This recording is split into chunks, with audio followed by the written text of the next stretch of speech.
everyone. My name is Shujian Zhang. Welcome to AgBio Dialogues. If you are an international professional, specifically a Chinese professional like me, working in the United States for the first time, what do you think the biggest barrier for your career success? For many of us, it's not technical skills. It's culture adaptation, means understanding how to work, communicate, and collaborate in a different culture. Recently, I joined a panel hosted by North Carolina Chinese Business Association.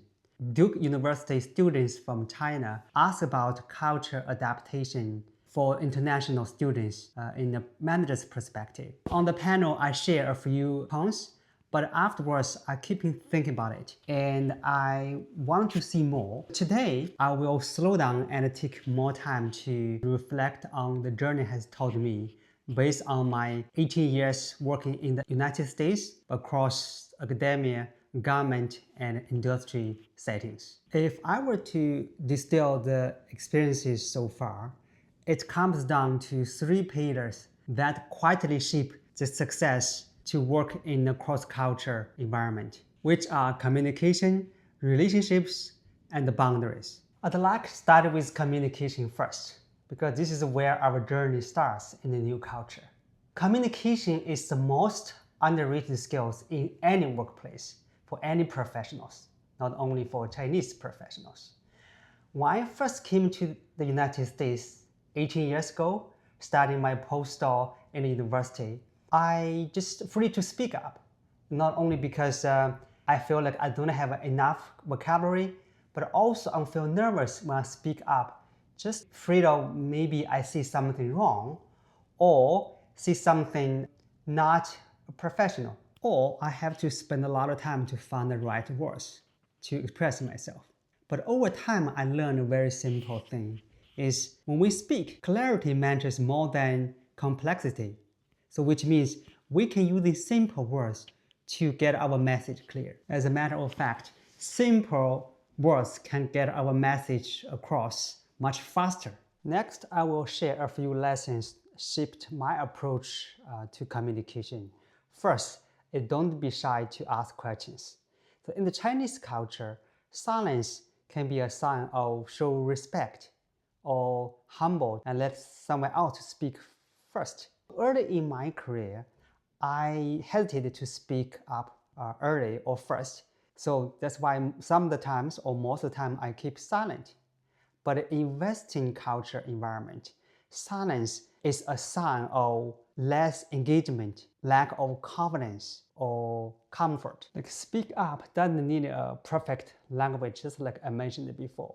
So what I feel really appreciate is when I speak up, don't have the right words, my colleagues always understand me. Oh, I think this is what you mean, right? I really appreciate it when they kind of like paraphrase to what I said. So bottom line is don't be afraid of making mistakes when we speak, but they'll understand what we are saying in that context.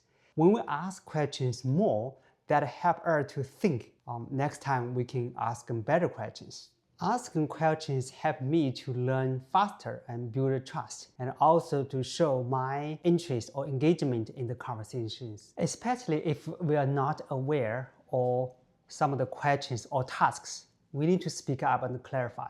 Ask questions early, otherwise it will cause problems later on. I had really some lessons about that. The second aspect related to communication, I would say, is speak up early and more in the group settings. And you know, group settings is very important for the visibility. A third realization for me is to develop our speaking and presentation skills. I spend a lot of time trying to improve the presentation and speaking skills. With the one goal is try to get my message clear and to connect with them. My suggestion is looking for any opportunities to practice speaking skills. So I do recommend the Toastmasters, which is, I wish I know that the first day came to the United States. It's very collaborative and supportive environment, especially for the non-English speakers to practice public speaking and leadership skills. Another important lesson is also related to visibility is self-advocacy. This is something takes me some time to adjust my mindset, because when we grew up in the Chinese culture, we were taught to be modest, humble, let our research result to speak. But in the Western cultures, we have to share our goals, our needs, or our achievement with others, not only to our supervisors, also to our coworkers, the stakeholders work on the project. It's not about bragging, it's information management. It's to share the information to align with others, let them know what we are working on. So again, it's not bragging, it is part of the job. Another layer of communication becomes more important is empathy and emotional intelligence, which means it's not what we see, it's how we deliver it, is the timing, the tone, and the intent behind the message. Sometimes how we say it carries more weight than the message itself. I learned this from my own lesson and also learned from my colleagues. That is very important when we communicate with others with empathy and emotional intelligence. That can build trust, connect with people, and a strong relationship. Finally, I learned the importance of adapting our communication to our supervisor's communication style. So I learned in the hard way.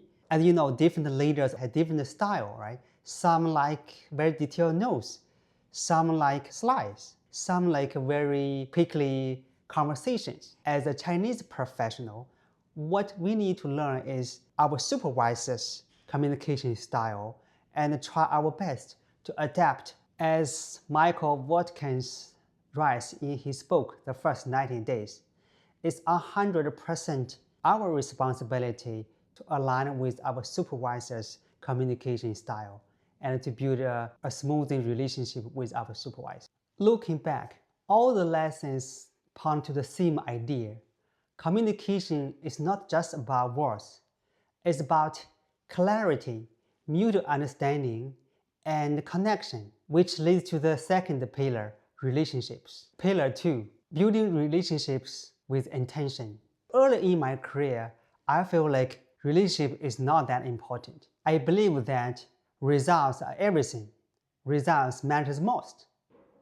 But later on, I learned that yes, results do matter, but also the relationships important too. So people can really make it or break it. Now you may wonder, who are the people we are talking about? The people are those who make decisions and collaborate with us, open the doors, the influencers in the organization, who can help to move things quickly, or they can slow down some of the progress, like I mentioned. Relationships are the foundation of collaboration, influence, and support. Now, how to build relationships that work? So in my experiences, building relationships don't need to be forced or dramatic, but it has to be starting with some small things, but constantly. For example, spend some time to chat with a colleague if you met him near a coffee machine or in the break room, or join some of the informal gatherings like happy hours, team lunches, right? But that's the opportunity for us to get more connected with our colleagues. So I want to share a little bit more on this kind of like informal gatherings. At first, you may like me, like happy hours, kind of like not related to work. But to me, what I learned that a lot of good ideas, good solutions come out of these conversations actually related to work. The second is, it's a good opportunity for us to connect with our colleagues, to learn the American culture. We came from different backgrounds. It's a good opportunity. The last and also important is to learn more about our company or organization culture, some unspoken rules or team dynamics. To me, it's the most invaluable opportunity for us. Next, what I learned is helping others is one of the most generous way to build trust and relationship with our colleagues. I always remember Zig Ziglar's quote is, you can have everything in life you want if you just have enough other people to get what they want. Give before asking creates a goodwill. The last pillar is about boundaries at work. Feedback are not personal. So this is one of the most significant adjustments I had made over the years. In the Chinese culture, personal and professional relationships are deeply intertwined. But in the US or Western cultures, but they're separate. So when they give you feedback, talk about your work or the way you're doing things, but it's not about you. You may hear about thing is, well, I don't like your approach to doing this, but I do like to hang up with you after work. What I have to learn that when people give me feedbacks, it's really not about you. It's about that either data or things we have done. We have to separate them. Once we internalize that the feedback is not threatening, it's helping us, then you will be more willing to accept feedbacks. What I learned is people are people, work and work, and they're different. So once we have the mindset, whoever to give the feedback, they will see what are willing to accept, to change. This way also build trust. So now we have 3 pillars: communication, relationships, and boundaries. We have to put them into a broader context, which is navigate the bamboo ceiling. You may have heard the term bamboo ceiling, introduced by Jen Han in her book, Breaking the Bamboo Ceiling. She described it as a mixture of cultural, organizational, and individual factors that quietly slow down the career progress of Asian American professionals. To be honest, as a first-generation Chinese American professional, I feel the barrier. It's subtle, quiet, but it is there. So you know what I'm talking about. It will take us a long time or harder to step up into leadership positions. For me, culture adaptation is the first barrier we encounter. But adaptation doesn't mean we lose who we are. It's about expand our reach, knowing when to adapt, when to explain, and when to lead, while stay to our values, integrity, and emotional intelligence. Let's recap what we have talked about. First, communication. We should focus on clarity over complexity. Second, building relationships intentionally. Finally, separate personal worth from feedback.